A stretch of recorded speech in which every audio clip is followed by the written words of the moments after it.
là, on a tourné le dos quand même, on a été un petit peu vis-à-vis de l'Afrique pour se consacrer à la culture amérindienne.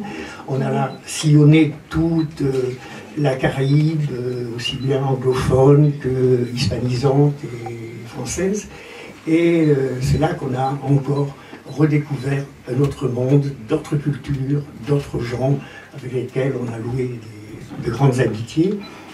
Et avant de renouer avec l'Afrique beaucoup plus tard, avec un ouvrage qui est actuellement en préparation, enfin tout au moins il n'est pas encore terminé, pour un pays pour lequel nous sommes très attachés, nous sommes vraiment, rien qu'en parlant, je suis un petit peu ému, c'est le Mali.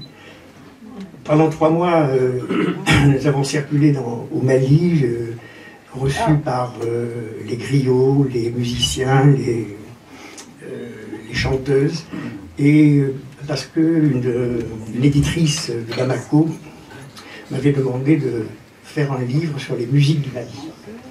Et ça m'a donné l'occasion de, justement, pendant ces 3 mois, de vivre auprès d'eux, de rencontrer tous ces musiciens et de partager avec eux leur vie à la fois de musique, où je me suis initié moi-même, parce qu'au départ, je n'étais pas forcément préparé. Voilà. Et ce livre, il est un peu stoppé actuellement. On a des nouvelles en permanence, ma femme et moi, avec le Mali, qui malheureusement traverse une période extrêmement dure, et que j'espère voir s'adoucir le plus rapidement possible. Le voyage est une passion parallèle au dessin, qui est le dénominateur commun. Mais ces voyages sont toujours organisés à travers la profession. C'est pour ça que, par exemple, le Conservatoire du Littoral et Gallimard m'avaient demandé un ouvrage sur la Guadeloupe, que j'ai fait au moment où j'étais là-bas. C'est comme ça que aussi Jean-Claude Lattès m'avait demandé de collaborer, de faire les illustrations d'une histoire du whisky. Et toujours avec ma femme, nous sommes partis à Écosse, d'où...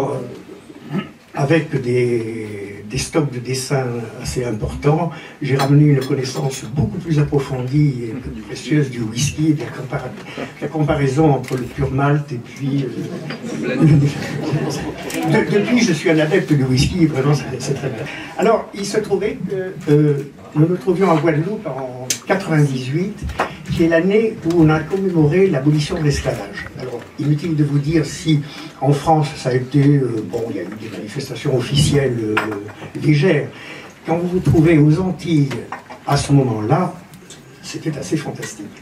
Et donc, la conservatrice de la Maison des Arts et des Bibliothèques m'avait commandé une exposition m'avait confié les mémoires d'un jeune esclave au XVIIIe siècle et qui avait vécu à la fois dans la Caraïbe anglaise et à Londres. J'avais lu ses mémoires, j'avais trouvé ça époustouflant, un cursus extraordinaire, et moi qui suis un amoureux d'Alexandre Dumas depuis le berceau, je croyais vraiment que ça aurait pu être un héros d'Alexandre Dumas. Il en avait tout à fait la trempe, extraordinaire. Donc j'ai fait cette exposition